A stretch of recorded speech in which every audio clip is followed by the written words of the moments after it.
திருவள்ளூர் மாவட்டம் இதில் ஒர்த்தாட் ரோடு, ஊடூர், கோவில்பாளையம், சோழவரம் இந்த பாதையில் இந்த ஆஸ்து பவுண்டு மணல் வண்டி அப்படியும் அதிகமாக போகுது. இந்த நாளைக்கு எப்படியும் குறைஞ்சது ஒரு 100-150 வண்டி போகுதுங்க.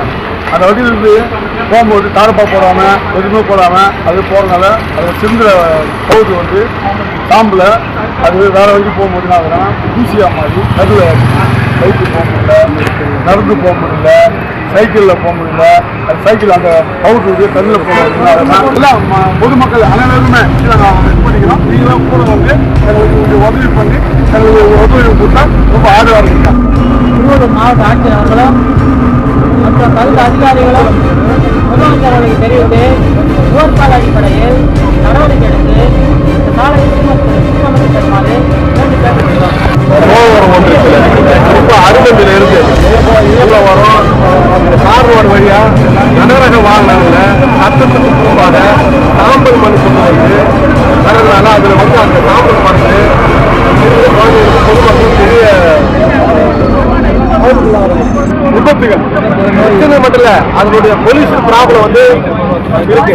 இதுக்கு எதிராக பல முறை இந்த பகுதி மக்கள், சமூக ஆர்வலர்கள் அனைவரும் சேர்ந்து சம்பந்தப்பட்ட அதிகாரிகளுக்கு பல முறை மனு கொடுத்தோம். நேரில் பார்த்து நடவடிக்கை எடுக்காதனால இன்றைய தேதியில் சிபிஎம்எல் கட்சியோட அனைத்து கட்சிகளுடைய சமூக ஆர்வலர்கள் எல்லாரும் சேர்ந்து சாலை மறியல் சொல்லி பொதுமக்கள் சார்பாக இந்த போராட்டத்தை அறிவித்தோம்.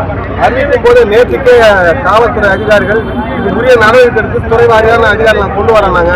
நாங்கள் இங்கே வரும்போது மறியல் பண்ணாமல் பேரைகார்டு போட்டு தடுப்பு அது சம்பந்தப்பட்ட அதிகாரிகள் இப்போ எங்ககிட்ட என்ன சொல்லியிருக்காங்கன்னா 10 நாள் டைம், 10 நாளுக்குள்ள நாங்கள் பேட்ச் ஒர்க் ரோடு போடுறோம், அந்த தடுப்பு வேலி போடுறோம், கனரக வாகனங்கள் இந்த சாம்பல் வண்டிக்கு இந்த பக்கம் வராது, இங்கோடு இருந்து வராது அப்படின்ற மாதிரி வாக்குறுதி கொடுத்துருக்காங்க. ரோடுக்கு கொஞ்சம் அவகாசம் கேட்டிருக்காங்க ரோடு முழுசா போறதுக்கு. இந்த சொன்ன வாக்குறுதிகளை ஏற்றுக்கொண்டு போராட்ட குழு சார்பா நாங்கள் தற்காலிகமாக இந்த போராட்டத்தை, இந்த மறியல் போராட்டத்தை நாங்கள் வித்ட்ரா வாங்கிக்கிறோம். ஒருவேளை அவங்க சொன்ன மாதிரி நடந்துக்கலன்னா எங்க போராட்டம் இது போல நோட்டீஸ் போட்டுல அறிவிக்காமலே நாங்கள் மறியல் பண்ணுவோம். இதுக்காக கைது சிறை சட்டத்துக்கு நாங்கள் தயார். மக்கள் நலனுக்காக அரசாங்கமே தவிர அரசாங்கத்துக்காக மக்கள் இல்லை. புதிய அரசாங்கம் வர்றது காலம் தாழ்த்திட்டு இருக்க முடியாது.